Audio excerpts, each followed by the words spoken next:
ये तस्वीरें बताती हैं कि बीड़ के सरपंच संतोष देशमुख की हत्या किस क्रूरता से की गई।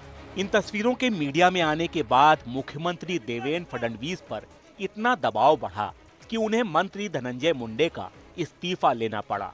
वो पहले इस्तीफा लेने में हिचक रहे थे।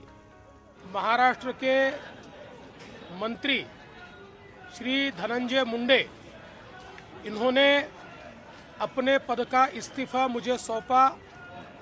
मैंने ये इस्तीफा स्वीकृत किया है और अगली कार्रवाई के लिए मैंने ये इस्तीफा राज्यपाल जी के पास भेज दिया है। 9 दिसंबर 2024 को महाराष्ट्र के बीड जिले के मसाजोग तहसील के सरपंच संतोष देशमुख को अगवा कर उनकी हत्या कर दी गई थी। हत्या की वजह फिरौती बताई गई। दरअसल बीड में पवन चक्की के मालिक से करोड़ों की फिरौती मांगी गई थी, लेकिन सरपंच ने इसका विरोध किया। जांच में सामने आया है कि हत्या का मास्टरमाइंड धनंजय मुंडे का दाहिना हाथ वाल्मीकि कराड है।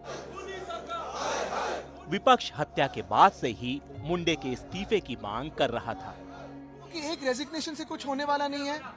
चार्जशीट अमेंड होनी चाहिए, इम्प्रोवाइज चार्जशीट आनी चाहिए, फास्ट ट्रैक कोर्ट में ये सारा मामला होना चाहिए। और सबसे अहम बात यही है कि जो भी उस फोटो में है, जिन्होंने अत्याचार किए हैं, जिन्होंने ये मर्डर किए, उसे पब्लिकली हैंग किया चाहिए। ये सब फोटो सरकार के पास थे, हमारे पास थे, तो सरकार को क्या फोटो देख के दुख नहीं लग रहा था? इतनी देरी क्यों कर दी? इतनी देरी क्यों कर दी इस्तीफा लेने में?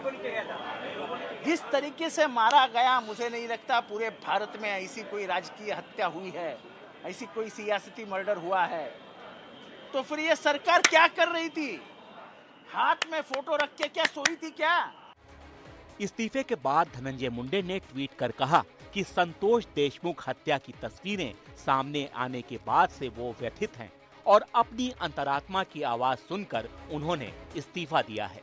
अजीत पवार और देवेंद्र फडणवीस के लिए धनंजय मुंडे का इस्तीफा लेना इतना आसान नहीं था।